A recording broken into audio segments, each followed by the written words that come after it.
Hola, buenas tardes a todas y a todos. Muchas gracias por acompañarnos hoy en este acto de presentación de este libro. No era imposible, crónica del conflicto laboral en Duro Felguera, 1989-1999. Un libro que habla de un conflicto que a muchas y a muchos de los que estáis aquí os sonará, tendréis referencias o incluso más de uno, más de cuatro, tenéis vivencias del propio conflicto, ¿no? Estamos, como veis, aquí en la mesa. Estoy muy bien acompañado para esta presentación, porque me acompañan gente que ha tenido un protagonismo muy intenso en el conflicto, como Gerardo Iglesias Campa. También ha tenido protagonismo en otro nivel, pero también directo, como Pilar Fernández, del colectivo de mujeres. Y me acompaña también Xoán Cándano, que yo creo que todas y todos lo conocéis, periodista, escritor, es cronista, historiador, que en los últimos años ha publicado dos libros de mucho interés. Uno, No hay país, y hace muy poco la crónica sobre el atentado de la calle Correo en Madrid, que se titula el libro La Operación Caperucita. Vamos a hacer una exposición a medias, a la limón, y luego os daremos la palabra a vosotras y a vosotros para que preguntéis, valoréis lo que os parezca más pertinente. Yo creo que va a empezar primero Pilar, que es una mujer del colectivo de mujeres de Duro Felguera. En Duro Felguera, el conflicto de Duro Felguera en la empresa era una empresa de obreros, de trabajadores fundamentalmente. En el terreno, en los documentos de Duro Felguera se habla de obreros y empleados. Entre los obreros eran exclusivamente hombres en aquel momento, en el momento del conflicto. Había alguna empleada en el terreno de la oficina, pero era un conflicto de hombres, ¿no? Pero en la movilización, en la lucha por la recuperación de los empleos, tuvieron un papel muy significativo las mujeres, que se convirtieron en la mosca cojonera que impedía que se olvidara aquel conflicto, sobre todo ante la administración y ante la propia empresa. Una de esas protagonistas de esa lucha es Pilar, que bueno, está aquí, como podían estar otras mujeres, pero representa a ese colectivo que fue muy valioso como apoyo solidario para que los trabajadores lograran sus objetivos. Pilar Fernández. Hola, buenas tardes. Bueno, mi primer recuerdo de lo que iba a ser una rutina en el tiempo es la huelga de Censa, la de los gallegos, a principios de los 80. A partir de este momento, la Duro es un miembro más de la familia. Las regulaciones de empleo y amenazas de despidos se sentaban a la mesa, y estos se hacen realidad en 1993. 232 despidos. ¿Quiénes iban a estar en las listas? La pregunta del millón. Surgieron los bulos, las especulaciones, jugaron con la incertidumbre de los trabajadores y buscaron la división. Todo esto quedaba en la intimidad de nuestros hogares. Por eso fue tan importante que en septiembre del 93 hay una asamblea informativa en el Salón de Actos de Comisiones para dar a conocer a la población el problema de los despidos, con presencia de asociaciones vecinales y otras organizaciones. Allí estaban, entre otras, Carmen, Flora, Alicia. Se plantea la necesidad de dar sonoridad al conflicto en la calle. Es el pistoletazo de salida. Comienzan las primeras acciones de inmediato. Nuestro bautismo de fuego fue el desfile de carrozas de San Mateo, con una sentada y sonora pitada. Algunas de nosotras veníamos de algún tipo de activismo, pero la mayoría colgaron el mandil para salir a la calle, a un ambiente hostil y a escuchar insultos de todo tipo. Romper el cristal del miedo y de la vergüenza a esa exposición pública fue el mayor de los retos. En ese momento no sabíamos cuán larga y dura iba a ser esa lucha, ni lo importante que sería nuestro colectivo en ella. Partiendo de lo particular, nuestra casa, a lo colectivo, la calle, y de lo colectivo a lo particular, se creó una corriente de fuerzas que permitieron que aquello sucediese. Sin lugar a dudas, Terán y Tino tuvieron mucho que ver en ello. El colectivo de trabajadores confiaba en su honradez y en el objetivo común a conseguir: la readmisión de todos los despedidos, la toma de decisiones en asamblea, el todos o ninguno. Esta confianza se llevaba a casa y de allí volvía a la calle. Cambiamos el papel que hasta entonces parecía correspondernos. La defensa del puesto de trabajo era cosa de hombres y las mujeres en casa. Comprobamos que el estar implicadas hasta la médula nos daba herramientas para encarar las dificultades. El conocimiento de todo lo que sucedía nos evitaba especulaciones estériles y el núcleo familiar se veía fortalecido. En la calle, codo a codo, fuimos mucho más que dos. Tomamos conciencia de la fuerza que podíamos ejercer, de pertenencia de grupo, de colectivo, y nuestra presencia ya fue habitual en la comarca. La incertidumbre y la desesperación por los despidos se toleraban mejor juntas que en soledad, mejor en movimiento. Iniciamos así una andadura que fue una carrera de fondo, pasándonos el testigo unas a otras. No quedó otro remedio, debido a los años de duración y la intensidad del conflicto. Todas y cada una de nosotras fuimos parte de aquella cadena humana que formó el colectivo de mujeres, con cada minuto que pudimos dedicarle. Hoy las palabras salir de la zona de confort, resiliencia, empoderamiento, las utilizamos todos los días. En aquellos años diríamos que salimos de nuestras casas, resistimos en el tiempo y estuvimos orgullosas de todo lo que hicimos, que yo lo mismo. Iniciamos las primeras acciones con plena autonomía, acciones que estaban rigurosamente planificadas y organizadas, nunca fueron fruto del azar. La preparación de la primera manifestación el 13 de octubre del 93 se llevó a cabo con un éxito rotundo. La asistencia fue masiva. Los pañuelos y lazos negros ya fueron nuestras señas de identidad. La Cuenca nunca defrauda. Siempre respondió solidariamente, a pesar de las acciones radicales que el paso del tiempo y la huelga de hambre marcaron. El fin, en este caso, sí justificó los medios. 5 vidas pendían de un hilo. En noviembre, una cadena humana de 3,5 kilómetros une las factorías de La Felguera y Barros. Mantuvimos un encierro durante 7 días en el Salón de Plenos del Ayuntamiento de Langreo. Y ya las concentraciones y manifestaciones de todo tipo se convirtieron en una rutina en nuestras vidas. Campanadas en el Parque de la Felguera, pitadas en el Palacio Regional.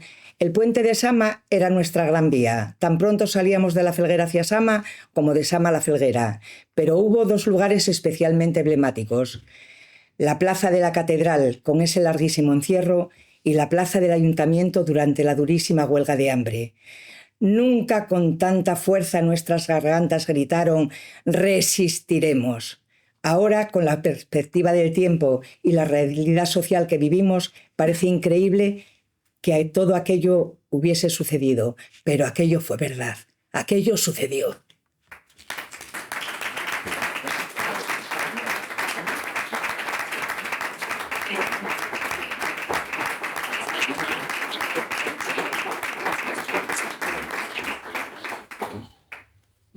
La verdad es que un libro adquiere lustre en función de la gente que lo lee y en función de la gente que lo avala. Por eso, el que esté aquí hoy Pilar o esté Campa, 2 protagonistas, a mí me produce muchísima satisfacción, porque eso da al libro mucha veracidad, ¿no? Y eso, para mí, eso es uno de los elementos esenciales.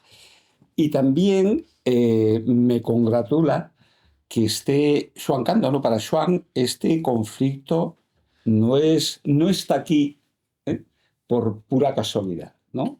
Está aquí porque es un hombre que conoce el conflicto de Duro Felguera, es un periodista que estuvo muy implicado, que conoce desde que estaba sucediendo, que se interesó por él, que tiene una perspectiva y una valoración del conflicto y sabe de lo que habla cuando se habla de conflictos laborales, porque es un hombre también comprometido con determinadas visiones del mundo, ¿no? Por eso yo le agradezco mucho que esté aquí y me congratula mucho porque la presencia de Xoán Cando nos sirve también para darle usted al libro. Gracias, bueno, simplemente soy aquí un invitado, vamos, el protagonista y es tú y el libro tuyo, que a mí me parece un gran libro.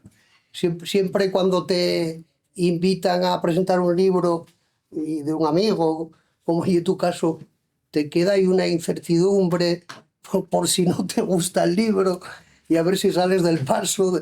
Claro, encima de este tema, y es especialmente árido, un tema enredado, un tema complejo, un tema muy largo en el tiempo. Y vamos, mis dudas sobre tu libro quedaron despejadas, vamos, con las primeras páginas. Ya en realidad desde el prólogo de Rubén Vega, que me pareció también muy bueno. Sí, tienes razón. Yo tuve implicación profesional, informativa con el conflicto de Duro Felguera.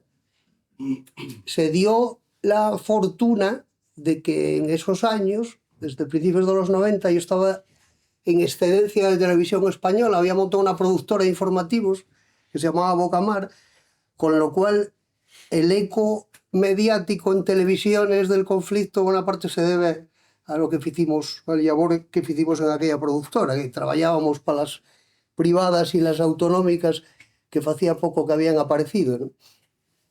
El libro a mí me parece un gran libro y un libro necesario. El conflicto de Duro Felguera ya tiene quien y escriba. Ya ha tenido un documental de Lucinda Torre que a mí me gustó mucho, que se enfocó en el aspecto humano del conflicto y, bueno, todos sabemos que provocó cierta polémica. Ahora tiene un libro que es un gran libro, porque partías de un reto muy complicado, como decía antes, y un libro sistemático, un libro riguroso, y un libro que sirve tanto para un repaso académico, porque pasados 30 años casi podemos hablar de una cuestión académica e histórica, como para una narración literaria, porque además está muy bien escrito, algo que ya es imprescindible en un libro. Y además el labor sí que hiciste exhaustivo y es admirable, vamos, llevote 4 años, creo, y trabajaste con el rigor de un historiador, de un buen historiador y de un buen periodista, en archivos, entrevistas personales, todo tipo de documentación, a veces muy árida, y puedes estar muy orgulloso del producto final. Yo trabajaba con aquella productora cuando español el conflicto de la Duro y puedo decir que, bueno, en mi experiencia profesional fue de lo más maravillosa. Claro, además fue tan largo que me permitió establecer contactos personales con los protagonistas de aquello, que además tenían entre su inteligencia, y luego hablaremos de eso, el talento en aquella movilización, una de sus habilidades era establecer nexos con los medios de comunicación. No voy a decir que en eso fueron visionarios, que luego hablaremos también de eso, que yo creo que fueron visionarios en general, porque ya había gente que se daba cuenta en los 90 de la importancia de los medios de comunicación y la importancia en un conflicto laboral de ganar la batalla mediática, cosa que por ejemplo no controlaban los mineros, que siempre nos trataban a palos, nada más llegar a las barricadas, ¿no? Al grito de televisión manipulación, no distinguiendo muy bien la empresa del trabajador y actuando, yo creo que con poco séito, con poca cabeza en relación a la rentabilidad informativa que tiene atender a los periodistas para favorecer su trabajo y que el conflicto se esparda como se consiguió ahí. En eso eran especialmente, bueno, lo eran con todo, pero con el tema mediático eran muy hábiles, sí. Muy certeros, sí. Había una organización, además, que funcionaba metódicamente y que nos daba la plasta ya desde las 7 de la mañana, porque, bueno, con unos códigos secretos para impedir la interceptación de aquellos mensajes y aquellas llamadas por parte de la policía. Y claro, era un material inagotable, sobre todo por las televisiones, porque el conflicto era muy plástico. se acabó volviendo Luminoso. y luminoso.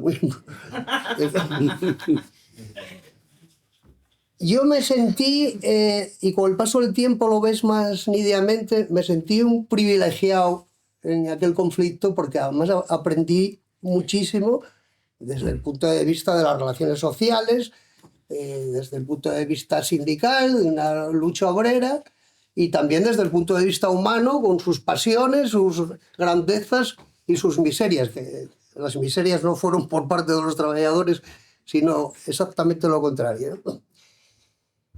Abúsase mucho del término histórico, como bien sabemos, y los periodistas en especial.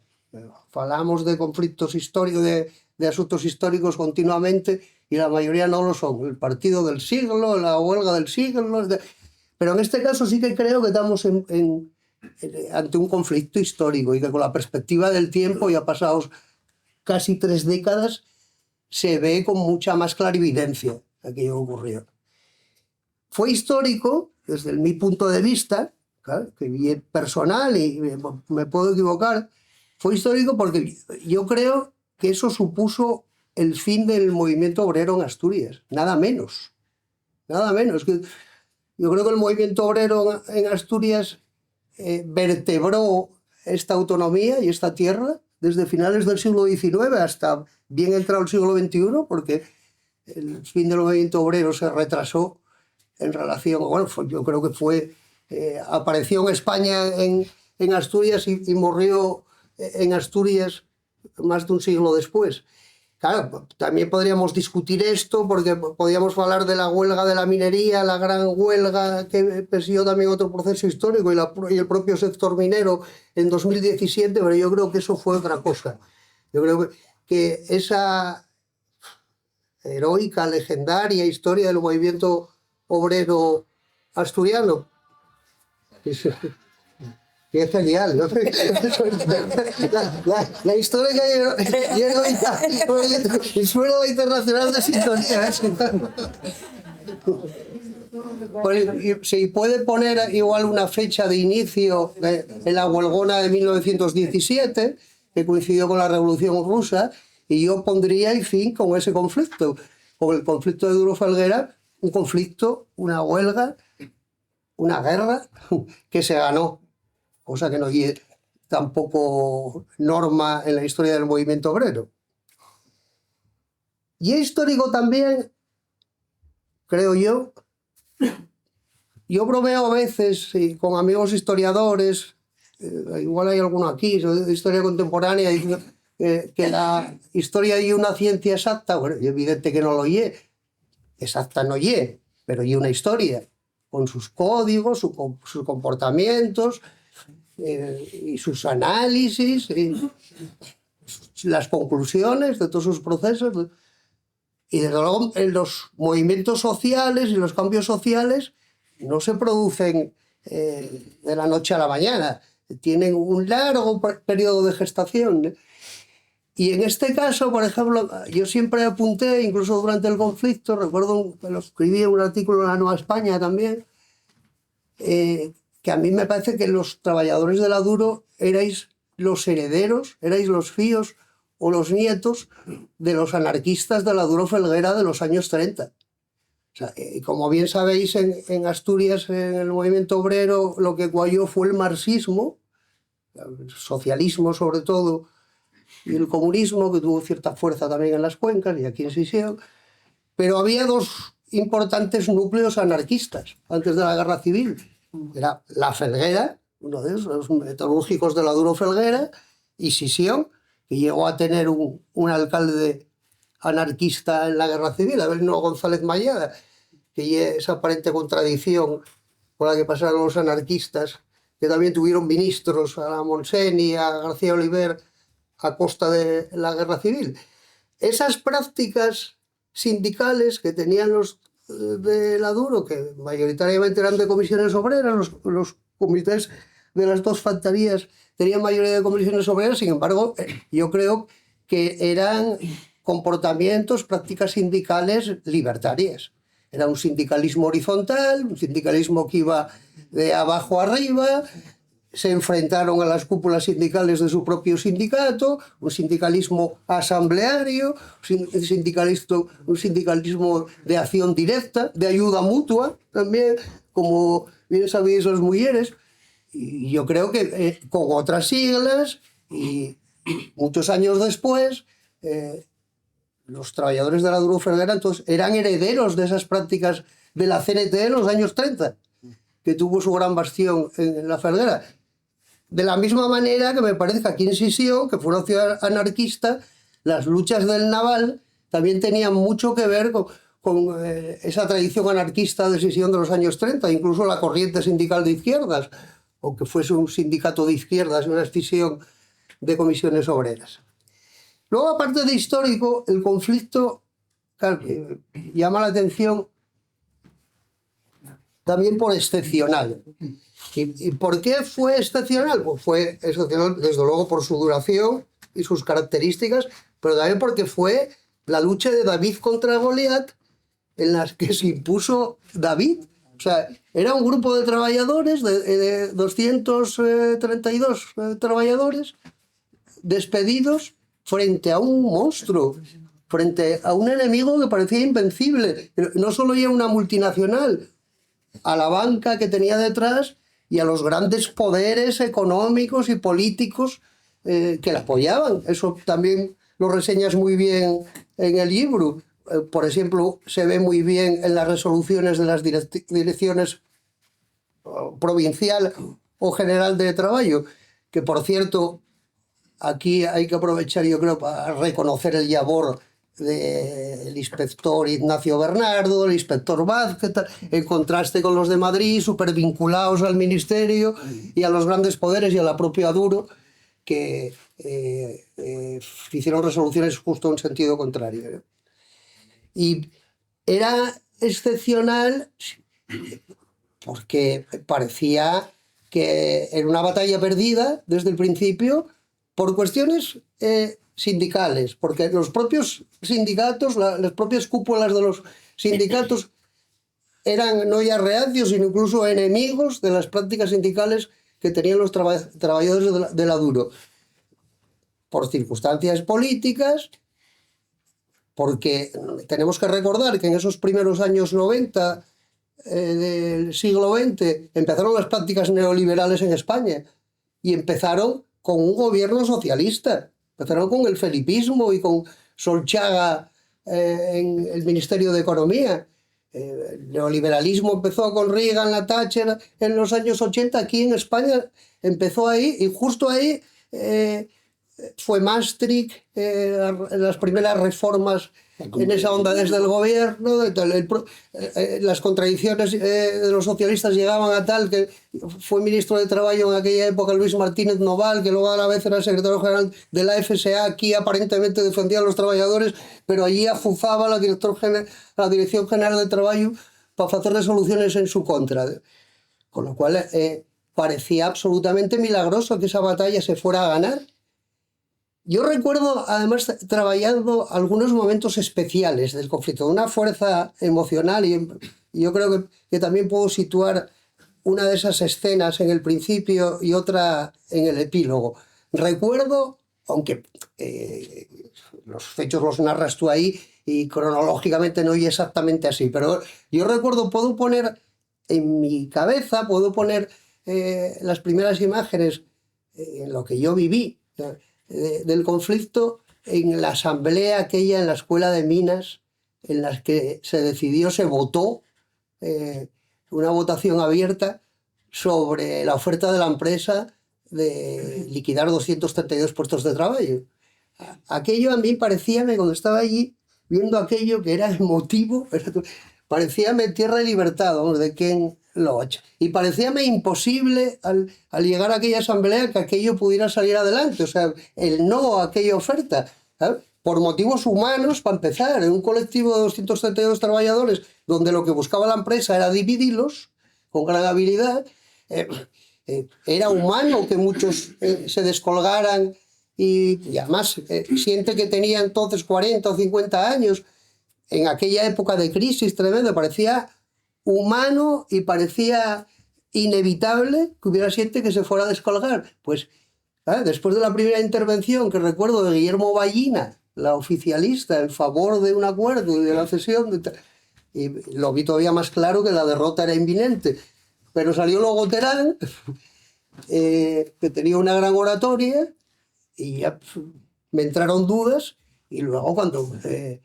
porque yo asistí a la asamblea entera y a la votación, cuando vi la votación ya me pareció una cosa realmente emocionante, porque además no llegué a ganar, es que golearon. Yo creo que ahí empezó, yo al menos me empecé a dar cuenta que ya llevaba tiempo cubriendo el conflicto de la Duro, que aquello iba en serio y que sí podían ganar, porque tenían esa unidad, ese coraje que parecía que los podía enfrentar al mayor de los monstruos y al más grande de los enemigos, como era el caso. Y yo creo que la última imagen, o la imagen que a mí me parece el epílogo de todo aquello, y es la famosa imagen Colgomeru de Díaz Merchán, del arzobispo, a la salida del encierro de la catedral. Que también en esto yo creo que hay que hacer una alcordanza al obispo Díaz Merchán, porque ahí demostró, yo creo que no solo ahí, ya lo había demostrado en más ocasiones, pero ahí demostró que no solo era un gran paisano, un tío con una riqueza humana tremenda, sino que yo creo que era un político progresista avanzado y tremendamente eficaz, como demostró ahí. ¿Por qué consiguieron los trabajadores de la Duro ese milagro? ¿Por qué David venció a Goliat? Bueno, por varias causas, yo creo por tres fundamentalmente. Porque tenían una unidad a fuerza de bombas. Y esa unidad venía, entre otras causas, de la absoluta credibilidad que tenían para el resto de la plantilla sus dirigentes, que no solo eran Tino Menéndez y Terán, que eran las cabezas visibles y hacían un tándem muy equilibrado, sí, de una tremenda eficacia. Uno desde un aspecto más de comunicación pública, otro más en los visillos o más en las entretelas. Pero es que también había otras cabezas brillantes allí, entre otras la de Campa. Y vamos, tuve muchas y largas conversaciones con muchos de ellos, y ahí había una tradición sindical también que venía de muy atrás. Ellos citan siempre a Sion, a Sionín. O sea, ahí había una cadena, había una tradición sindical que venía desde el anarquismo de la CNT de los años 30 y luego las luchas del antifranquismo que representaba bien este hombre, que también tenía unas prácticas asemejadas a las vuestras, ¿no? De un sindicalismo de base, de acción directa.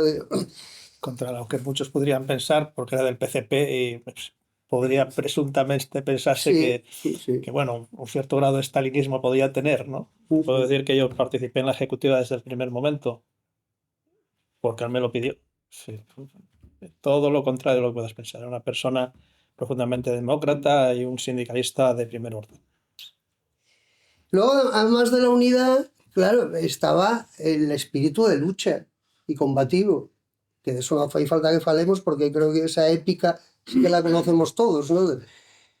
Y bueno, sí, claro, en medio de esas dos imágenes a las que me refería antes, pues claro, hay asaltos al Banco Central, y hay que recordar también que cuando se ellos acusa o se ellos acusaba, desde fuerzas conservadoras, sobre todo de violentos hasta terroristas, que las luchas, la estrategia sindical de resistencia empezó de forma lúdica. Fue gradual, otro de los motivos del éxito, y empezó con reivindicaciones y actividades de tipo lúdico. Una obra de teatro en Llangreo de los protagonistas era Pedro Duro, marchas ciclistas a Madrid. Lo que hoy llamaríamos, bueno, que empezó a llamarse casi entonces performance, ¿sabes?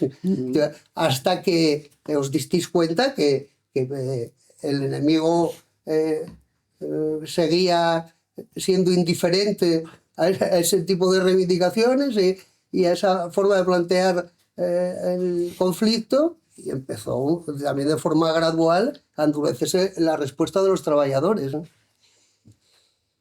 Y luego, además de la unidad y la lucha, un llore resiste, que decía Disiebra, yo creo que es fundamental también, y puede que más importante, la cabeza, el machine, la inteligencia. Y ahí había una estrategia, además, muy bien pensada, en la que tenían en cuenta que la paciencia era una cuestión fundamental, porque se iba a ir a un conflicto largo de desgaste del enemigo, y esa cabeza fue la que permitió la victoria, porque esa cabeza y esa estrategia provocó hasta el cese del presidente de la empresa, de Ruiz Ogarrio. Provocó lo que primero fue gran incomodidad por parte de los políticos, y luego desde una actividad por su parte obligada por la presión de los trabajadores. La cabeza aquí fue claro. Yo creo que sí, se puede tener razón, pero si no tienes cabeza estás condenado al fracaso. Y aquí los trabajadores de la Duro demostraron una enorme inteligencia con sus planteamientos sindicales.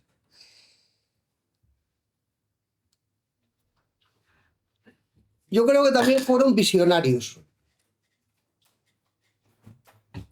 Plantearon en aquel conflicto que lo que estaba pasando no solo era un problema local y un problema con una empresa, que lo que estaba ocurriendo era una ola del neoliberalismo que se estaba llevando los derechos sociales por delante en España. Y que aquella batalla interesaba ganarla por eso, aunque al final, en realidad, creo que no quedaron satisfechos con la consecución del acuerdo final, porque ellos desde el principio hablaban de mantener los puestos de trabajo y la empresa, porque en aquel conflicto era el mundo al revés. Eran obreros que querían trabajar y la empresa ellos peseaba la puerta a las 8 de la mañana para que no pudieran trabajar. Eran obreros que planteaban las alternativas de futuro de la empresa, que la empresa ignoraba porque no le interesaban, que había caído en manos de unos tiburones financieros que querían simplemente especular con la empresa y sus terrenos. Fueron visionarios en eso, y si se ve lo que está ocurriendo hoy, creo que lo que planteaban que iba a ocurrir y es exactamente lo que ocurrió. O sea, primero la Duro Felguera se deslocalizó, una decisión dolorosa, una empresa histórica en la cuenca, y que también ellos tenían el arraigo que ellos faltaba a los patrones, que no tenían ninguno. Ningún factor territorial ni emocional se jugaba papel ninguno por parte de los empresarios. Lo tenían ellos, lo tenían los trabajadores, y ya advirtieron entonces que la Duro Felguera iba a llevar el camino que lamentablemente vemos güey que llevó, que está al borde del cierre. O sea, y una empresa donde su mayor valor eran los trabajadores, aparte del patrimonio y la tradición de siglo y medio en el sector industrial, y una empresa que acabó con prácticas corruptas, pillando dinero continuamente del Estado, y ahora al borde de la desaparición. Y yo, por último,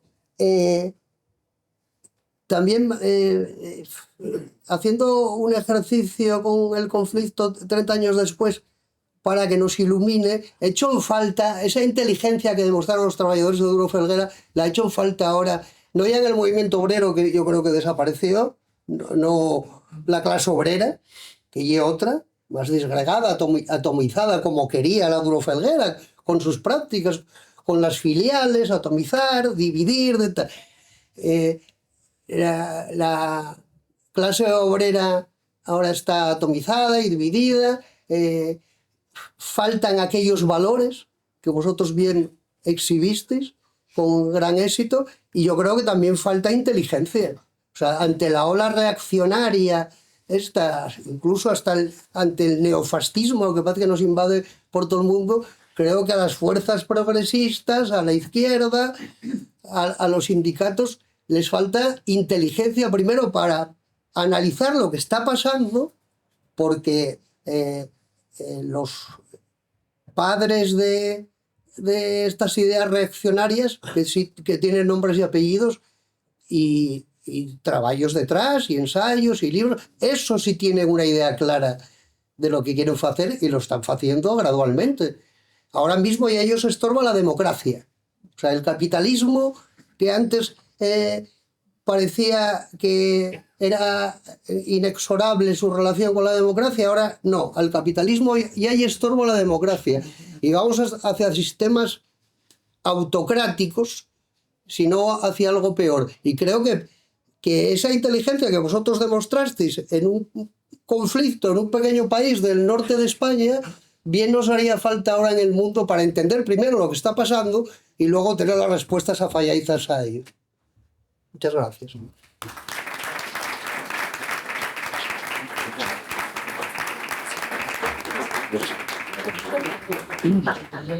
Muchas gracias, Joan.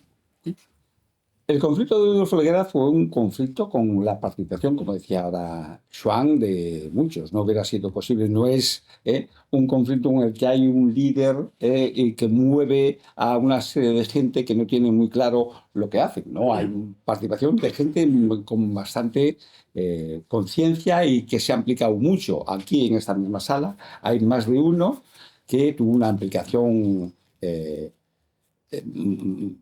muy intensa en ese conflicto, ¿no?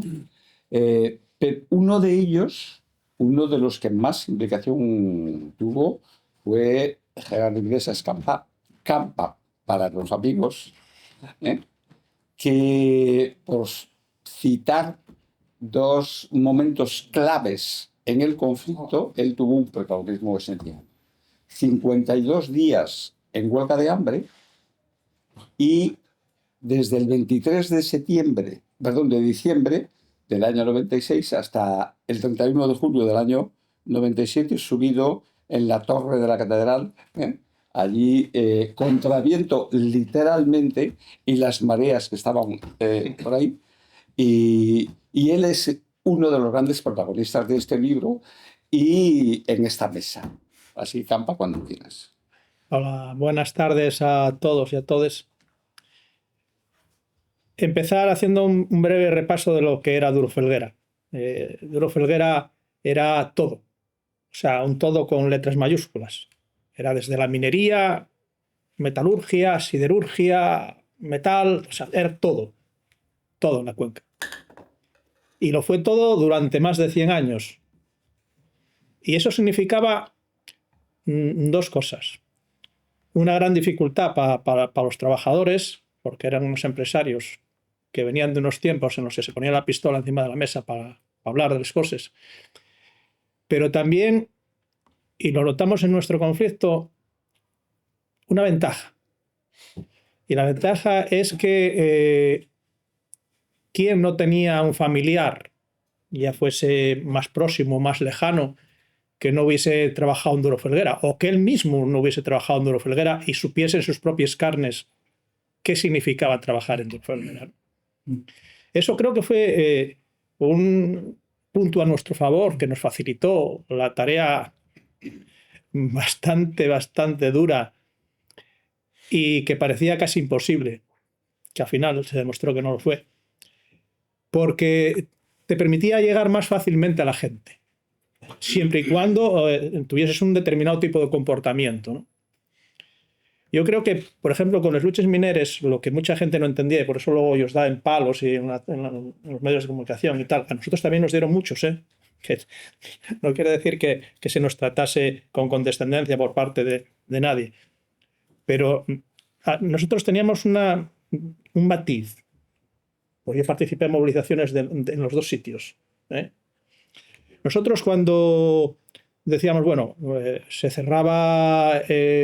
Cuando comenzó todo el conflicto, decíamos, vamos a cerrar el paso en la Felguera, se encarga la gente de Felguera Mel, la antigua fundición, y vamos a cerrarlo nosotros en Barros. Nosotros no cerrábamos y trancábamos todo y marchábamos y quedaba aquello cerrado. No, nosotros gestionábamos. Nosotros tomábamos el cruce de Barros y gestionábamos el tráfico. O sea, si llegaba una ambulancia, la ambulancia pasaba. Si llegaba alguien con una emergencia, esa persona pasaba. Los mineros, y ya te digo, yo viví también esa situación, pues cogíes, trancabes, tranques aquí, allí, y queda trancado. y luego ya vendrá alguien a quitarlo.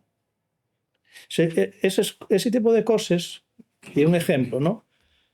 Pero dan otro cariz a la movilización, un matiz distinto, pienso yo. La Duro Felguera, hablabas tú del anarcosindicalismo y demás, ¿no? Yo quiero pensar, militaba en la izquierda sindical de comisiones obreras, ¿vale?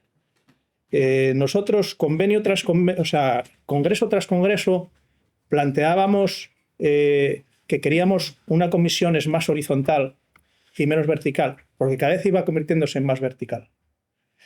Íbamos a los congresos, teníamos la fuerza que teníamos el apoyo que teníamos, pues bueno, un 10, un 15%. Entonces, poco conseguíamos y Comisiones Obreras fue convirtiéndose en un sindicato cada vez más vertical. Pero nuestra noción de lo que debía de ser Comisiones Obreras era cómo se trabajó en Duro Felguera. De manera asamblearia, de manera horizontal, comités de empresa, sección sindical de empresa también, pero comité de empresa que representa al conjunto de los trabajadores, no solo a una parte de ellos. Y eso fue algo que me resultó sumamente gratificante, el ver que demostrar de manera empírica que esa visión que se tenía de un sindicato que en sus orígenes eran comisiones obreras, que eso era lo adecuado. Porque un conflicto de esta magnitud se venció y se ganó actuando sindicalmente así. O sea, porque eso fue como se actuó. Nosotros actuamos de manera unitaria, pero trabajábamos la unidad. Quiero decir, era para volverse loco, ¿no? Sí, aquí hay mucha gente, varios sabéis de las asambleas que se hacían en Duro Felguera, porque trabajasteis en Duro Felguera, en otras divisiones de Duro Felguera, pero eran asambleas de igual 6 o 8 horas de asamblea. ¿Os podéis imaginar 6 o 8 horas? Uno dice una cosa, otro dice otra, unos con más acierto, otros con muy poco acierto. Y después de ahí hay que sacar algo en conclusión.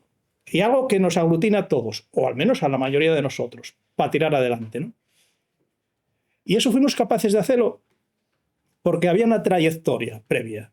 Y esa trayectoria previa que se fue forjando en esa empresa centenaria con trabajadores centenarios, abuelos, nietos, bisnietos, que luego ya con padres. Todo eso fue transmitiéndose de una manera u otra y lo fuimos viviendo, ¿no?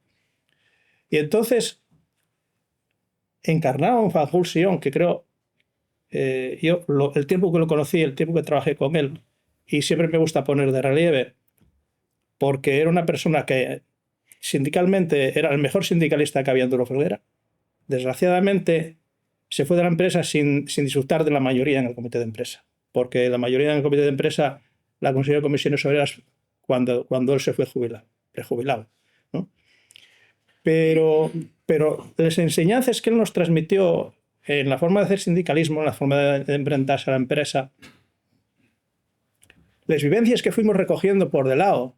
Me acuerdo de un conflicto que yo viví directamente, y fue un conflicto también muy largo, que fue el de Ike. Todas esas vivencias también iban sumando a tu bagaje sindical. Veías cómo la administración era capaz de engañar a los trabajadores, cómo la única manera que tenías que hacer era resistir en el tiempo, porque están preparados para una huelga de una semana, de 2, incluso de 1 mes o de 2 meses de movilizaciones. Pero la sociedad no estaba preparada, no sé si lo está ahora también, creo que tampoco, para una lucha que dure lo que haga falta. Lo que haga falta, 1 mes, 4 años, lo necesario. Para eso hay que tener un gran grado de cohesión. Nosotros ese gran grado de cohesión lo tuvimos. Y luego tienes que tener mucha cintura para ir adaptándote al momento, ¿no? Porque ese gran grado de cohesión, ¿cuándo se dio? Al inicio. Al inicio nosotros no aceptamos los despidos chanos, no. nos planteas despidos, nosotros no los aceptamos, vamos a echarlos para atrás, pero no nos consideramos despedidos. O sea, ya teníamos nombre, apellidos, había sindicalistas, que no podían meter a sindicalistas, pero metieron a los sindicalistas porque, claro, daban la posibilidad de que tú solicitases salir de ahí para meter a otros compañeros. O sea, para romper la confianza que podían tener los trabajadores en los representantes sindicales, porque dicen, quieren salvarse ellos, y entonces écheme a mí. No caímos en esa trampa y tuvimos que llegar al Constitucional 3 años después para que nos diese la razón. Se columpiaron todos los jueces hasta el Constitucional, todos dieron por bueno aquel despido de los sindicalistas. Entonces, esa unidad contemplaba también la gente que no había sido despedida.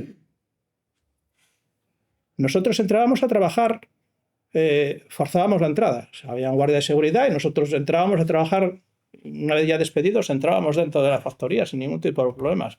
Íbamos al comedor, nos reuníamos allí todos, despedidos y no despedidos, o sea, todos.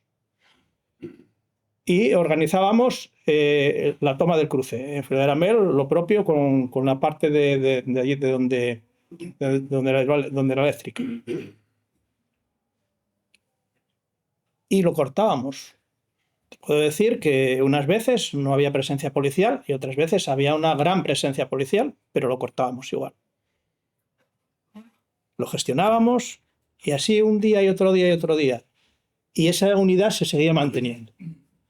Pese a los trabajos que hacía la UGT, que siempre fueron a favor de la empresa, evidentemente, y en contra de los trabajadores, por desgracia. Esto llegó un día que se rompió, ¿no? Que fue cuando trajeron, pues no sé cuántas unidades, igual 2.000, 3.000 policías, no sé cuántos.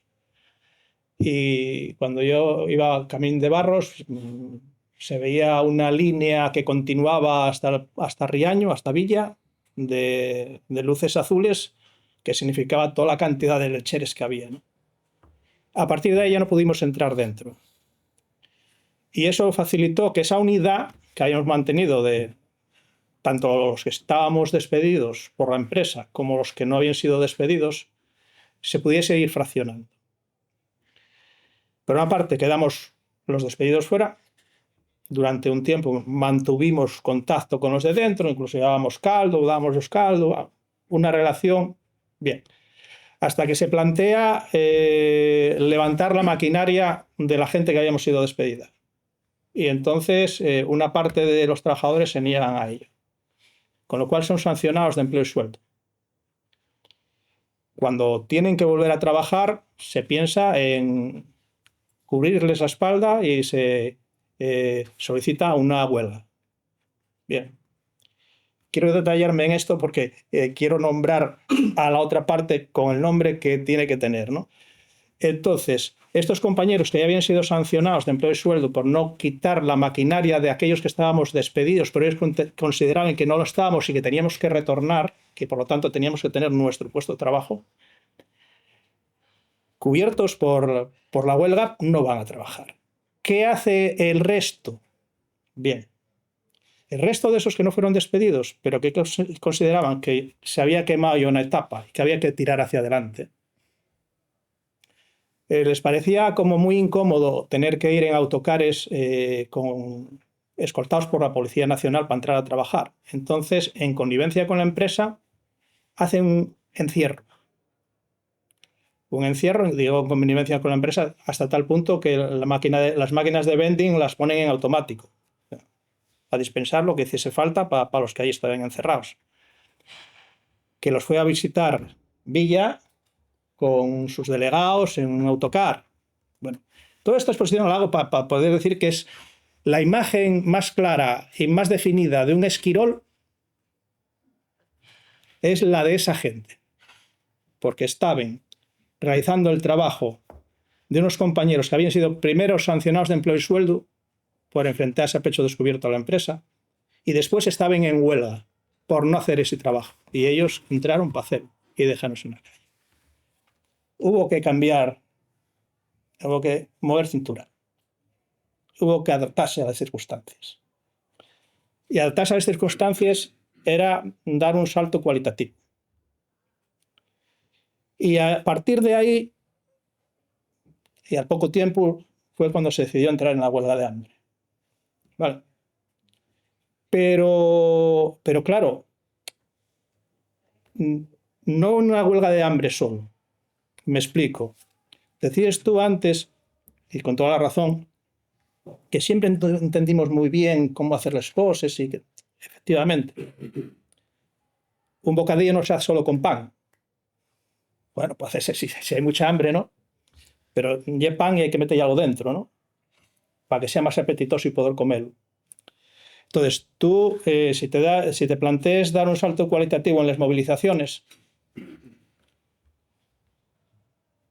tiene que estar contrarrestado porque te van a acusar, efectivamente, nos acusaron de violentos, nos acusaron de terroristas, nos acusaron de estar influidos por ETA. Por ETA. Y por Batasuna. Y por Batasuna.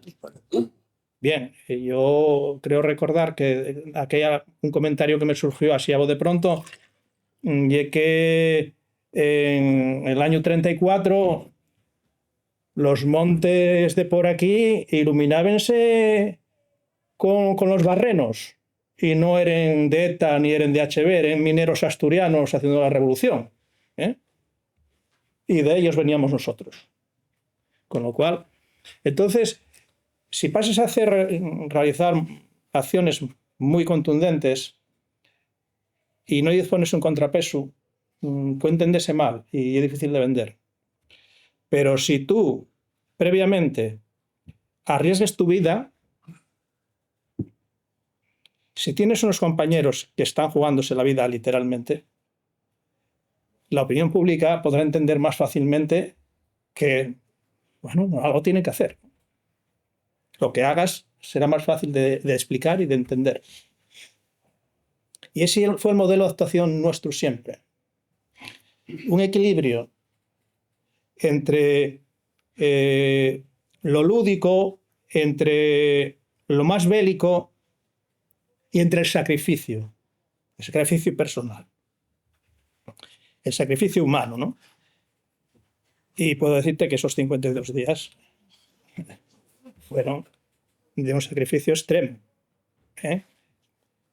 Que posibilitó que se entendiese mejor por el conjunto de la población otras cosas que estaban sucediendo parejas a esa situación.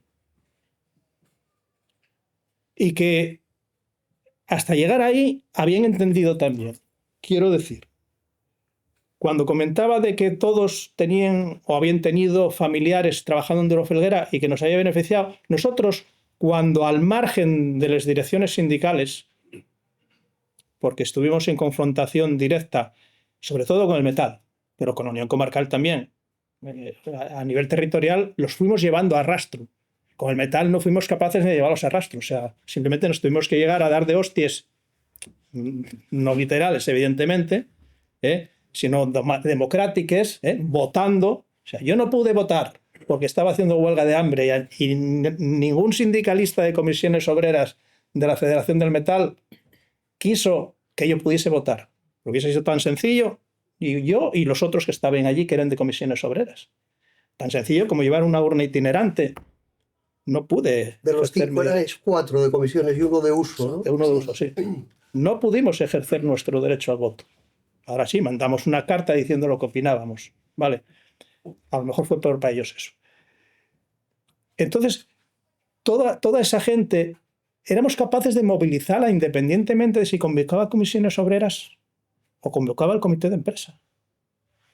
Yo creo que muchas de las convocatorias que desde la Unión Comarcal o desde la Unión Regional se apoyaron fueron también muy condicionadas porque eran muy conscientes de que si les hacíamos nosotros iban a ser igual de grandes, porque ya lo habíamos hecho, ¿no? Sabían que teníamos capacidad de movilización. Esa capacidad de movilización la teníamos gracias a que estábamos lanzando mensajes muy claros, que además estábamos actuando sin tapujos, actuando cara a cara, de manera contundente, pero sin que hubiese pasado nunca nada. Nunca se puede, yo creo que no hay nadie que pueda decir que los trabajadores de Duro Felguera y ocasionaron un perjuicio pues, físico a nadie. Todas las movilizaciones que se hicieron, la prioridad era que no se sufriese ningún problema, ni a nivel físico, nadie, en terceras personas. Si no se podía actuar en un sitio, había otros 10, 15, 20 sitios para actuar. Se dejaba ese y se iba a otro. Pero prioritario era esto. Y la gente empezó a ver que decíamos las cosas, les defendíamos y que eso iba respaldado con nuestra actitud. O sea, que lo que decíamos lo hacíamos.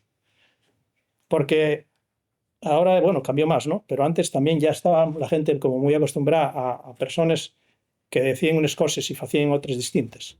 Entonces, cuando alguien va demostrándote y durante mucho tiempo que lo que dice y lo que hace, pues es más fácil tener apoyo, y lo teníamos, ¿no? Desgraciadamente, esto no fue solo por parte de las direcciones de comisiones. Yo, el primer, no sé cuál sería la palabra más adecuada para decirlo, pero la primera decepción que yo tuve fue cuando en los contactos previos que mantuvimos, cuando una vez que tuvimos la comunicación de los pedidos, de despedidos, contacté con la izquierda sindical a nivel estatal. Estaba Gorriz, ¿vale? Estaba Nieto, y llamé a Gorriz. Gorriz estaba en el sector del automóvil, era el segundo de a bordo, y me vino a decir, pues más o menos lo que me hubiera dicho Alberto, o que bueno, que había que intentar, pues, que quedasen en la calle los menos posibles, porque lo que planteamos nosotros que eso que no se podía conseguir. Y a mí de aquella llamada a un compañero que yo entendía que debía tener el mismo posicionamiento sindical que yo, pues la verdad es que me dolió muchísimo, ¿no? Entonces, no así como otros. Es decir, por ejemplo, cuando estuvimos en la huelga de hambre, Juan Ramón Garay Bengoa, que es un escritor, historiador también, fue el que organizó, está en la izquierda sindical, estaba en la izquierda sindical de comisiones obreras, fue el que organizó en 2 ocasiones venir aquí a apoyarnos. Es decir, pero que no era una actitud homogénea ni tan siquiera dentro de la izquierda sindical. Es decir, esto. Y no solo con los sindicatos, sino también con los partidos políticos. Izquierda Unida tuvo serios problemas, pero serios, con enfrentamientos. Aquí en Oviedo hubo sus más y sus menos, en fin. Podemos decir que nos enfrentamos a todo y a todos. Tanto, además, 2 gobiernos, uno del PSOE, otro del Partido Popular, porque fue un conflicto que duró muchos años. Y al final conseguimos no nuestro objetivo, efectivamente, nuestro objetivo era volver todos a Duro Felguera y que Duro Felguera presentase un plan industrial de futuro y que siguiese otros 100 años más en la cuenca. Desgraciadamente no pudimos conseguirlo. Los esfuerzos llegaron hasta donde llegaron. Más de 52 días, dudo mucho que mucho más hubiéramos podido estar sin haber salido en una ambulancia. Y no porque saliésemos sin problemas, sino precisamente porque hubiésemos tenido algún problema, ¿no? Y esa salida, pues, la espita de salida la dio, la posibilidad de esa salida la dio Merchán. Posibilitó tal, bueno, se llegó a aquel acuerdo que significaba que quedábamos 40 sin retornar y para los demás había distintas soluciones. La mayor parte de ellos retornaban a Duro Felguera y eso consiguió, que no es poco tampoco. Hablas de que Duro Felguera, efectivamente, Duro Felguera pues ahora ya no es nada, ¿no? Pero aquello hizo posible que Duro Felguera perviviese durante 20, 25 años más. Si no hubiésemos parado aquel golpe, Duro Felguera se hubiese deshecho de todo pues nada, en un quinquenio, no sé, 4 años, no sé cuánto, muy poco tiempo. Con aquello conseguimos también paralizar, romper todo su esquema, echar a Ogarrio y todo su diseño y que Duro Felguera mantuviese los talleres de la manera que ellas los mantienen, siempre chantajeando a la administración, etcétera, etcétera, ¿no? Pero bueno, manteniendo los talleres 25 años más, con lo positivo que tuvo para los que quedaron allí y para el entorno, ¿no? Desgraciadamente, nosotros, aquellos 40, no queríamos simplemente un salario, porque según estaba firmado, podíamos haber continuado casi sine die, cobrando un salario en casa, ¿no? Queríamos un puesto de trabajo, que era lo que habíamos firmado y acordado. Y por eso nos subimos a la catedral. Subimos a la catedral porque los 2 años habían pasado, no se nos había recolocado y nos subimos a la catedral. Fue algo durísimo. 4 meses con contacto solamente con Terán y Tino cuando subían a informarnos, las familias viéndolas por un ventanín de aquellos de la torre. Fue cuando subieron los del Canal Plus, que hicieron el documental de la Naval y nuestro. Y así transcurrieron 7 meses y algo más, largos, muy largos. Cuando ya se preveía que había posibilidades de tener una salida, entraron otros compañeros que completaron el encierro hasta el final. Y bueno, llegamos a una empresa como UNOSA, la mayor parte de nosotros, otros hay otro tipo de solución, y nos quedó, por lo menos a mí me quedó esa cosa de decir, esto tendría que contarse para que otros vean que es posible, no contase para que digan, mira aquel que mocín o el otro el de la moto, ¿no? Sino para que vean que es mentira lo que otros dicen de que estas cosas son imposibles. No. Está demostrado empíricamente. Y es posible.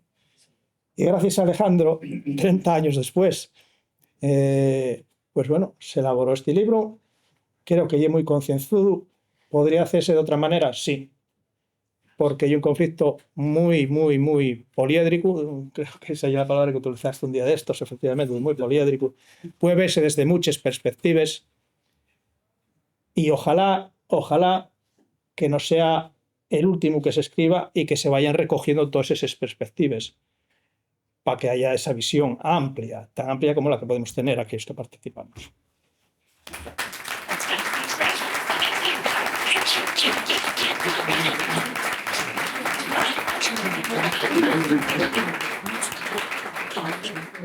Bueno, muchas gracias, Campa.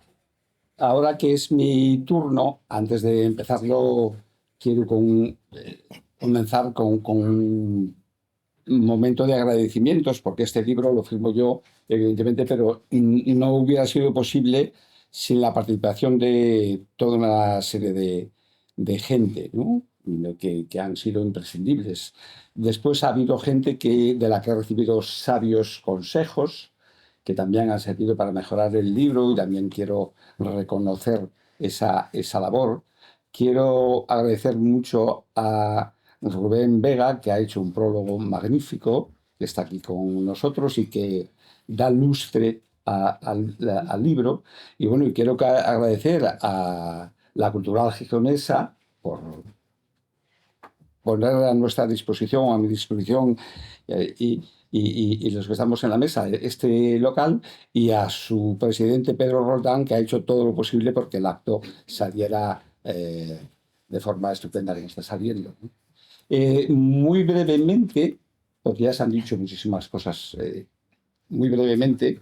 Bueno, yo he hecho este libro por 2 razones fundamentales. El otro día leí un artículo de una persona que es una mente brillante, que es Enrique del Teso, y escribe unos artículos magníficos, y que decía que, bueno, cómo la propaganda a veces consiste en saber iluminar, ¿no?, unos espacios y oscurecer otros, ¿no?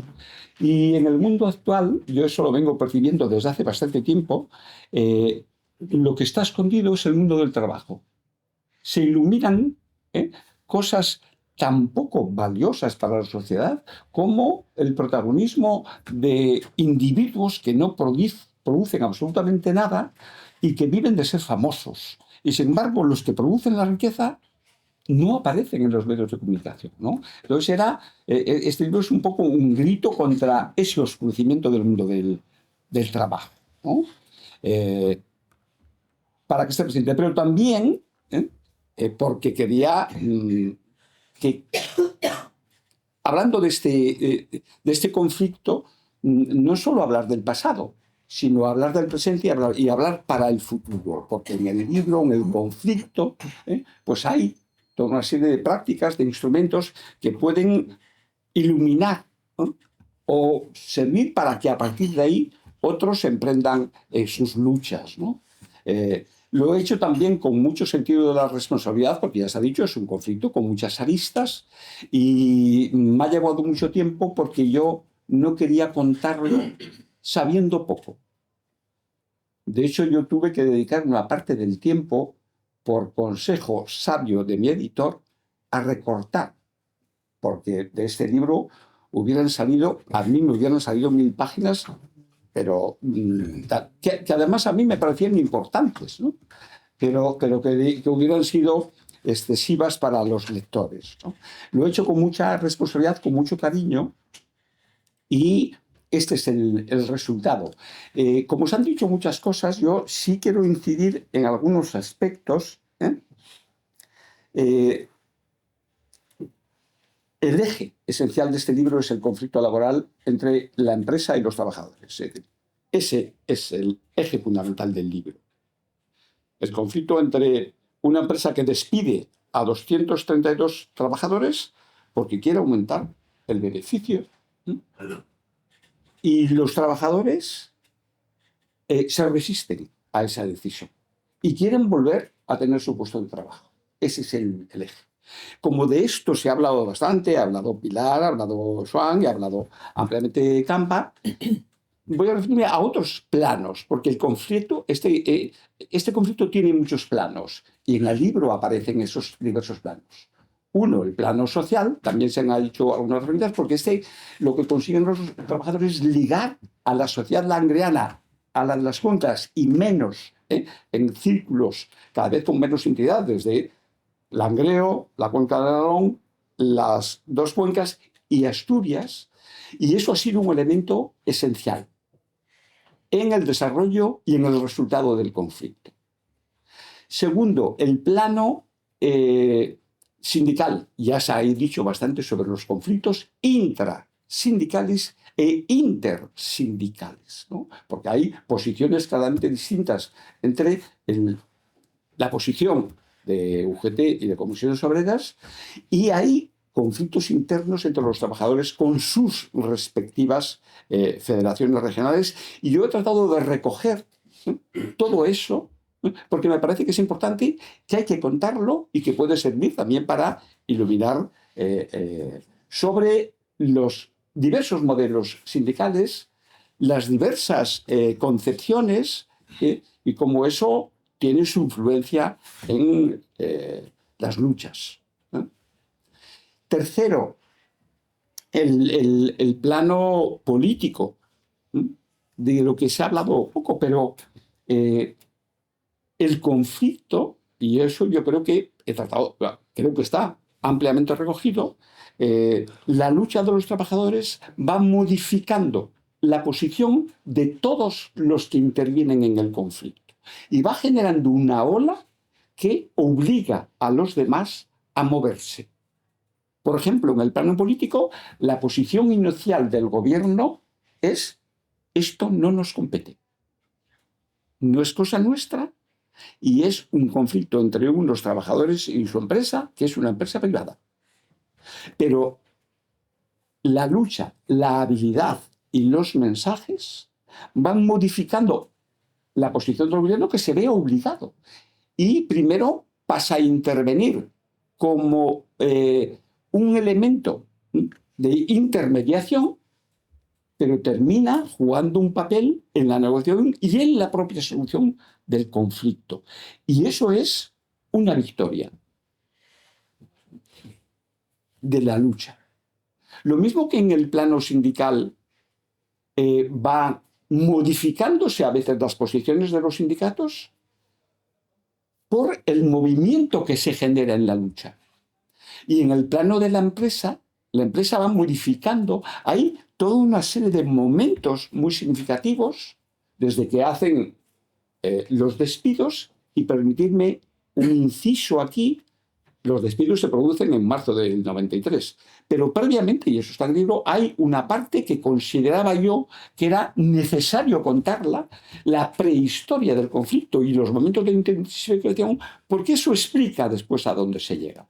Es decir, los trabajadores que luchan ahí no vienen de la nada y el conflicto no surge de repente, ¿no? Y hay ahí un movimiento ondulante en el enfrentamiento entre trabajadores y empresas que era necesario contar y que explica después por qué se llega a donde se llega. Pues bien, a partir del 93, los despidos, y se dan en agosto, sale la resolución de la Dirección General, señalan ya como definitivos, y ahí empieza otro momento de la lucha que va modificando la posición de la empresa, desde aceptamos negociar no los despidos, que son innegociables y ya no se van a modificar, ya son un hecho, están sancionados por la autoridad laboral y poco después por la autoridad jurídica.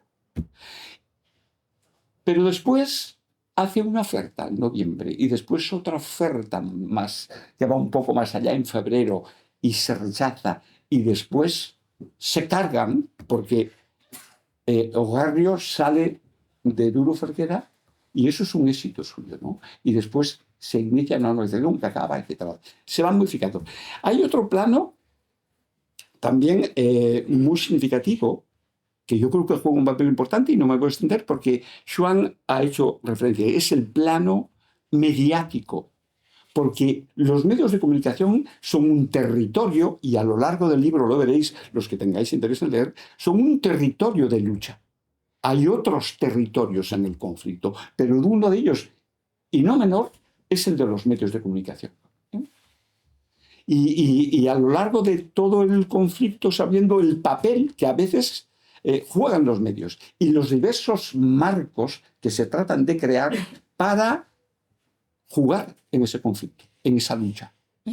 Y ahí sí es verdad que la habilidad para contrarrestar los marcos que crea la empresa, que juega con ayudas importantes, aunque, y esto es también un pequeño inciso, yo creo que hay una tesis, tú que eres periodista, Joan, sobre cómo los 3 periódicos regionales hablan del conflicto. Yo que como he leído muchísimas páginas de prensa, muchísimas, tengo más de 2000 páginas de prensa, y iba analizando lo que decían los 3 periódicos, y era increíblemente significativo.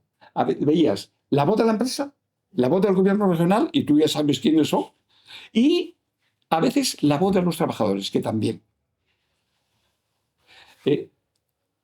El papel, el comercio, pues a veces daba un papel significativo a la posición de los trabajadores porque quería penetrar en las cuencas que no tenía nada. La voz de Asturias era la voz del gobierno regional y a veces era claramente, y el gobierno regional a quién le contaba las cosas que quería que... A la voz de Asturias. ¿Y cuál era la garganta profunda de Ogarrio?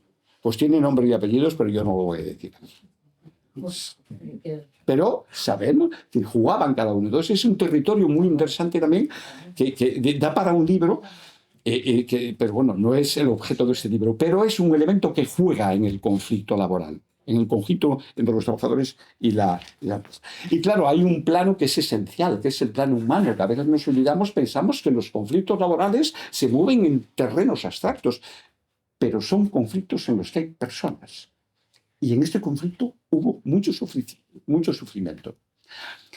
El sufrimiento que viene determinado por la angustia, porque se quedas en la calle, porque tienes dificultades, porque en casa llegan momentos en que no hay, y afortunadamente otro elemento importante es la caja de resistencia, cómo consiguen, etcétera, etcétera, para aguantar, para resistir. Pero hay mucho sufrimiento. Y una parte del sufrimiento es el sufrimiento programado. Porque el sufrimiento programado es el que hace entender a la sociedad que ese conflicto es un conflicto humano y con ese sufrimiento propio, como el de la huelga de hambre, o otras acciones que son de sufrimiento, ese sufrimiento propio gana la solidaridad y la empatía de una parte de la sociedad que juega un papel también importante en esa movilización. Como voy a enseguida daros la palabra para que habláis vosotros, el conflicto es muy novelesco. Aquí, los que sois directoras y directores de cine, que sé que sois varios de ellos, por favor, pelearos enseguida, que voy a someter a subasta los derechos, porque hay una película tremenda en este conflicto. Hay una tremenda película. Y los directores de teatro también, para que hagáis adaptaciones. Porque es un conflicto que tiene un inicio que podemos ponerlo un poco antes o un poco después, los antecedentes son importantes, pero puede iniciarse esa película cuando Ruiz Barrio dice vamos a despedir a 232. 83 en Felguera Medio y 149 en Cabo. Tenemos un desarrollo que es todo el proceso. Y el proceso de lucha con momentos de gran intensidad, con música potente. Y tenemos un desenlace que es un desenlace titulado. El primer título que yo tenía en la cabeza era La conquista de un imposible. Mi editor me dijo, es que hay libros con un título muy parecido. Y me propuso alguno que no me convencían, porque para mí lo imposible es algo que está muy presente en el libro. Los que lo habéis leído, porque decían, es que eso es imposible. Y yo decía, no, el título tiene que hacer referencia a ese, porque es un elemento, un eje de la lucha. La conquista de algo que todo el mundo nos dice que es imposible. Lo que planteáis es imposible. Es que hay que, porque es que planteáis cosas que es imposible. Y al final le propuse a mi editor no era imposible, evidentemente con el paréntesis, los paréntesis a veces son tan importantes como el título, y le gustó. Y como a mí también me gustaba, entonces llegamos al acuerdo, ¿no? Y entonces el desenlace con música triunfal, hay que poner ahí a Wagner, pues es cuando hay dos momentos de éxito.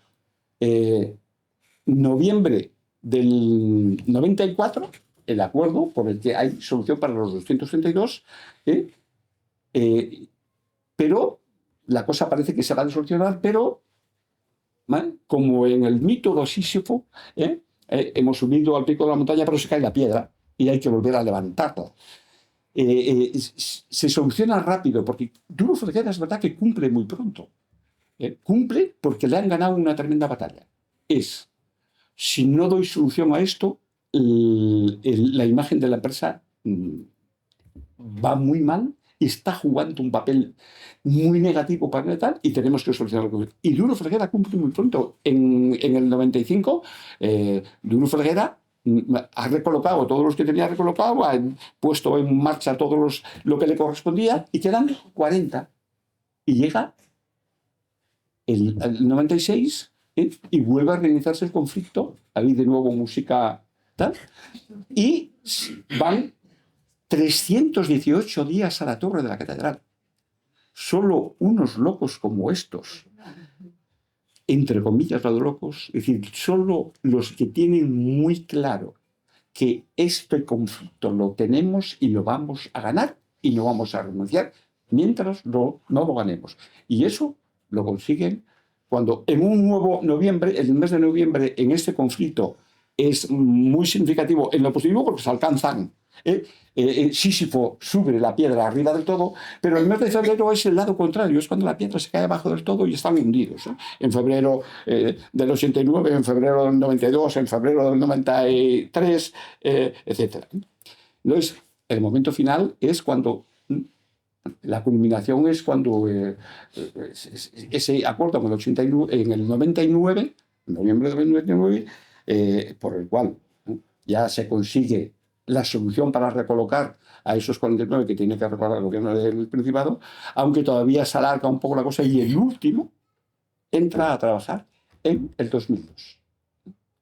Así que aquí tenéis el libro, los que tengáis interés, y los guionistas y los directores poneros a ello.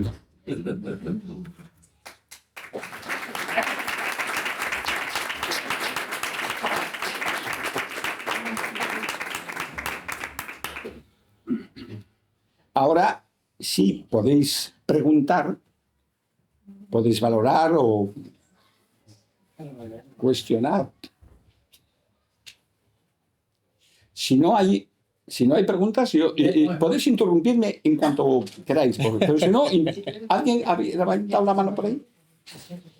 Si no hay preguntas, cuento alguna cosa que me parece significativa, ¿no?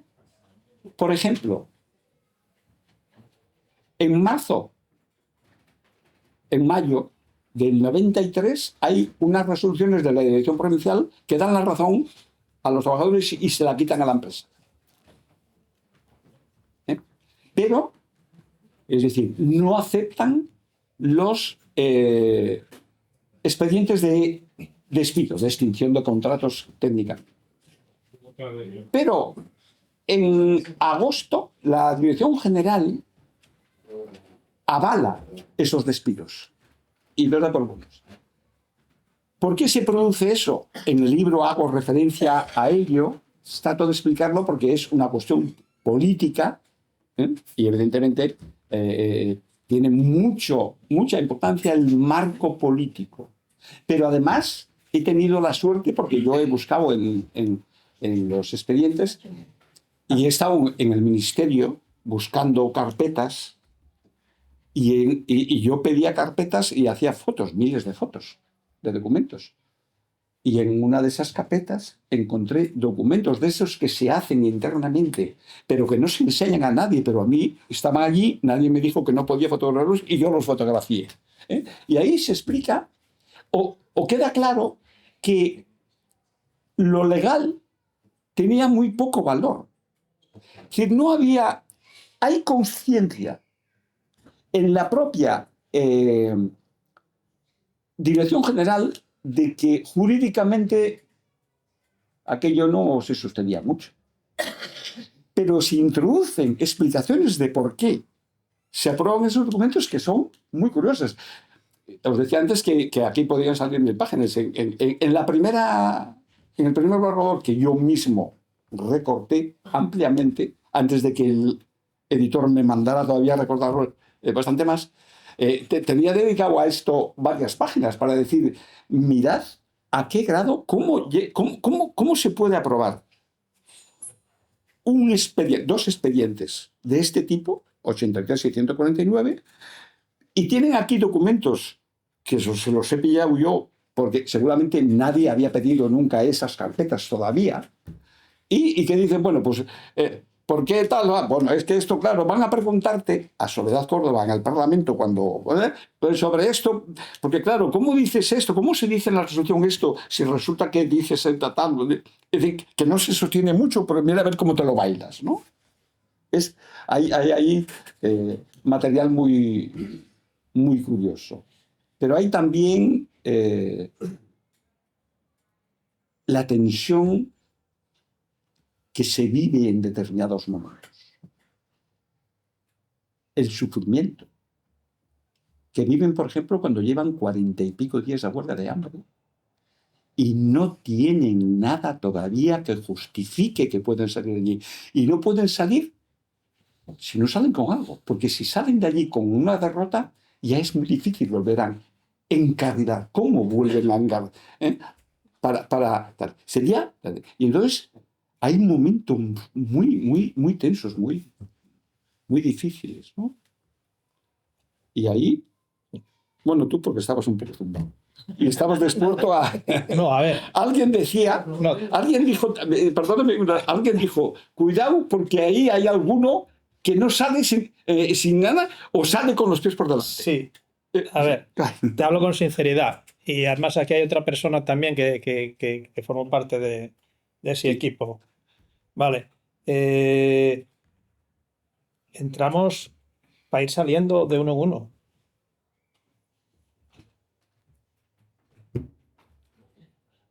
Que me lleve la contraria al compañero, si que estoy diciendo mentira.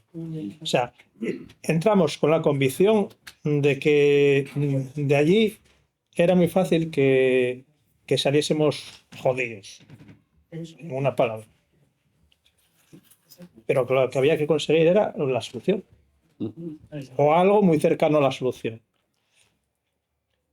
Y después, con los años, me enteré de que había, por lo visto, una operación rescate, ¿vale?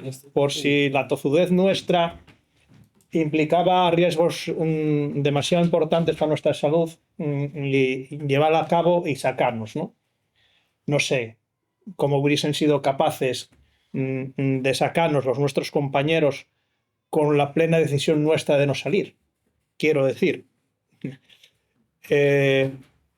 personas con 52 días de huelga de hambre, que estábamos en huesos, debilidad grande, no, por encima de grande. Mentalmente, puedo decirte que, y puedo deciros a todos y a todas, que mentalmente considero que fue la etapa de mi vida que más lúcido estaba, que era capaz de articular mejor, de lanzar el mensaje más claramente, bueno, quizá porque la única actividad que tenía era actividad cerebral. y de aquella tenía alguna neurona más que ahora, ¿no? Pero bueno, pero estábamos convencidos de que teníamos que agotarlo hasta a los 40 días, ni a los 48, ni a, no. Hombre, tenéis que ir controlando, pues si algún compañero flaqueaba, pues entonces tendría que salir ese compañero. O los 5. Eso era algo que tendríamos que hablar y que tendríamos que debatir, ¿no? Pero mi intención, y yo creo que de todos los que estábamos allí, era no nos lleguemos a plantear. Sí.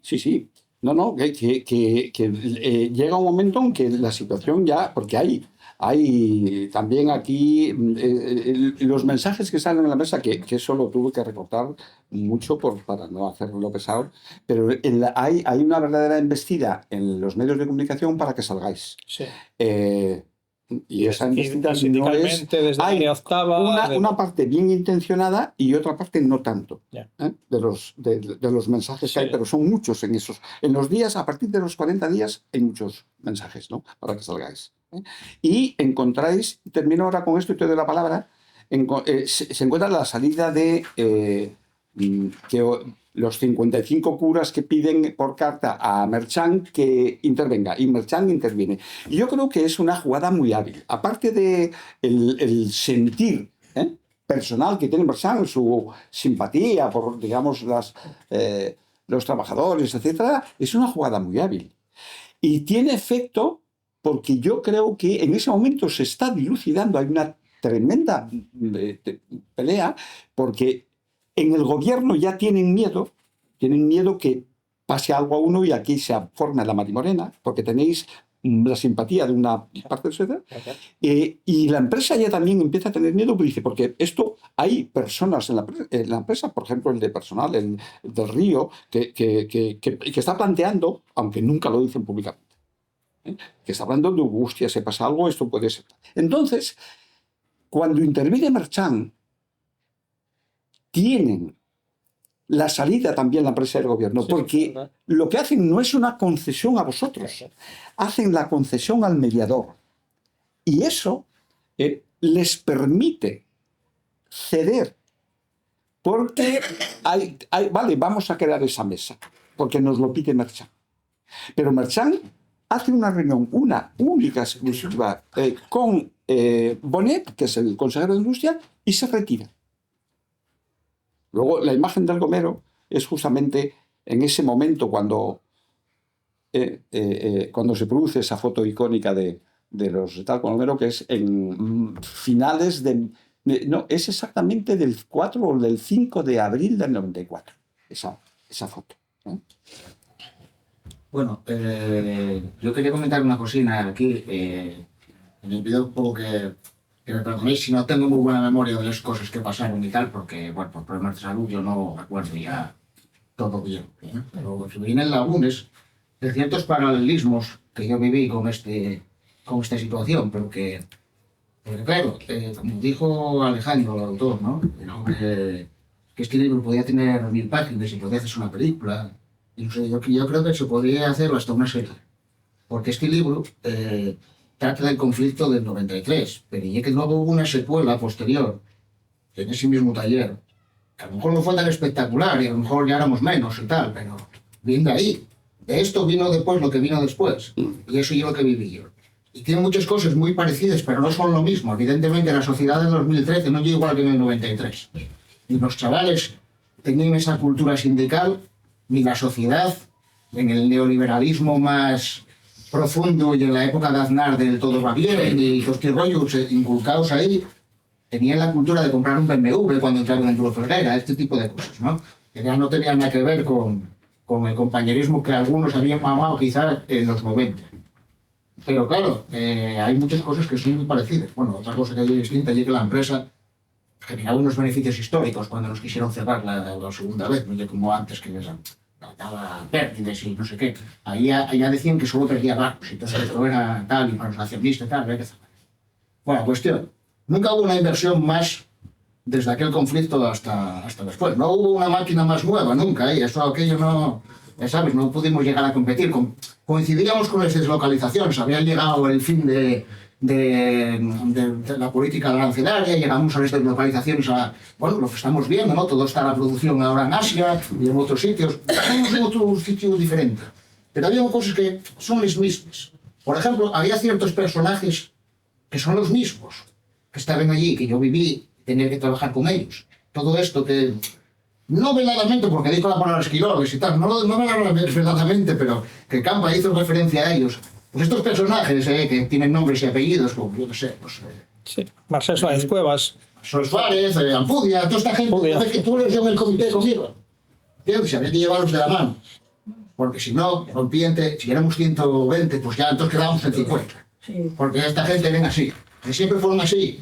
Pero luego también teníamos a otros personajes que quizá por ego, que entonces habría que hacerse mirar, por un ego de deportismo, de izquierdismo y tal, o quizá explotados por otra gente, también nos rompían a la gente desde la izquierda. Había un rollo así de dividir.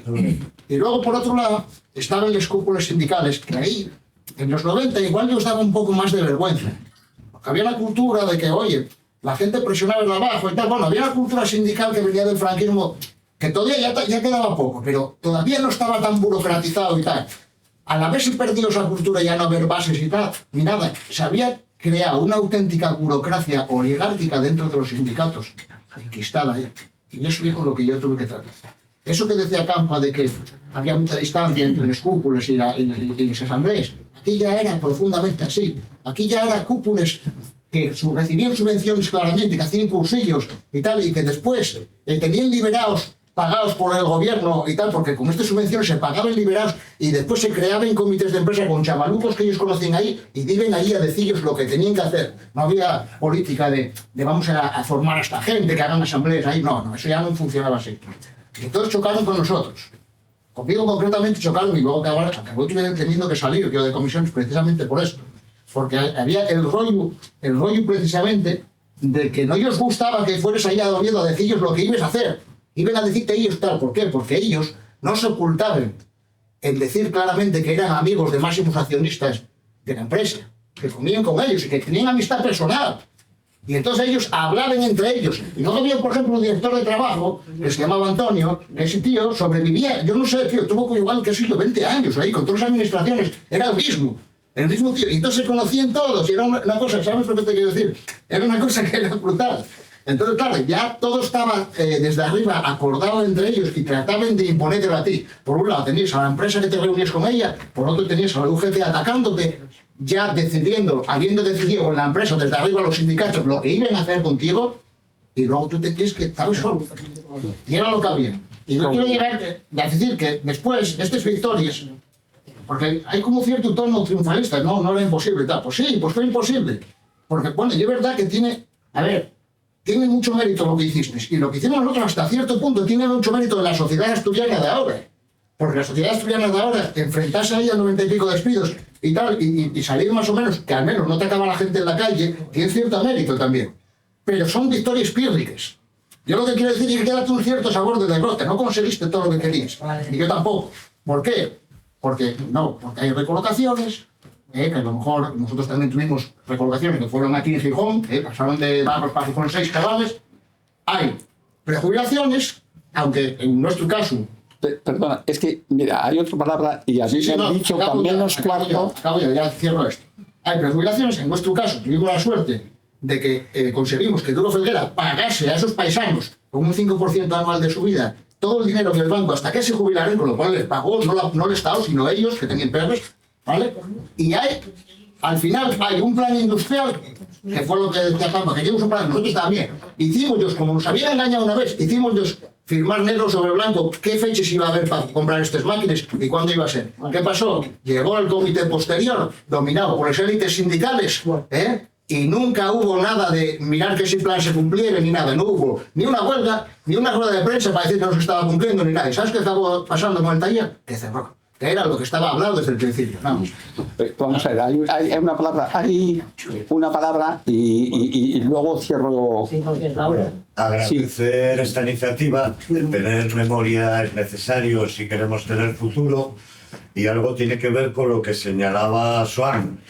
Para que haya clase obrera tiene que haber conciencia. Evidentemente, en estos tiempos modernos, el movimiento obrero y muchos de los ya no existen, no nos podemos engañar. Y el tema de la... Y tiene que ver porque yo fui, creo que, uno de los pocos afortunados que pasamos 24 horas en la catedral, en la torre. Como, yo no sé, no recuerdo exactamente, nos llegó a la gente del 07, de aquellas acampadas y movilizaciones, la posibilidad de compartir un tiempo con los compañeros de Duro Felguera. Evidentemente sabíamos de qué estábamos hablando, había varias, lo echamos a suertes, teníamos 2 plazas y yo fui uno de los más, fui uno de los afortunados. Y para mí fue una experiencia de las más intensas en lo que se refiere a orgullo y conciencia del movimiento obrero. Bueno, voy acabando. ¿Hubo alguna gente más? Porque yo creo que hubo alguna visita más dentro de esa ola, de simpatía.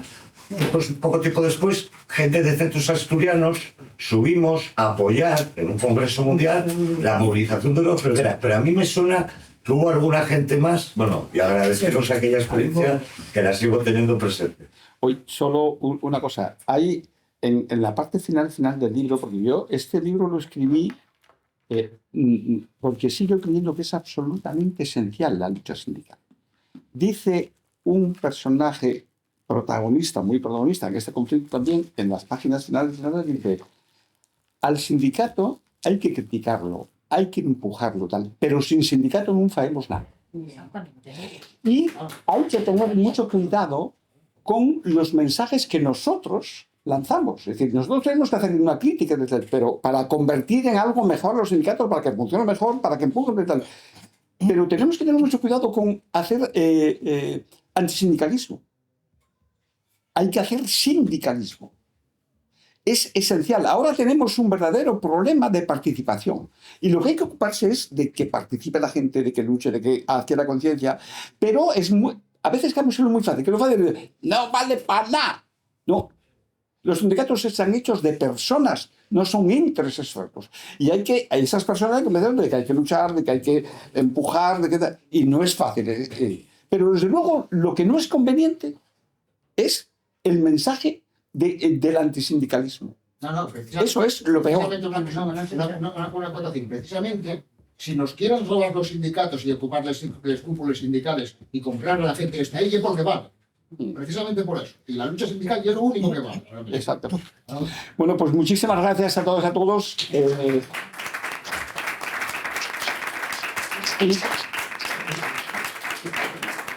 Esta discusión está viva y cuando nos encontremos en cualquier lugar podemos continuar.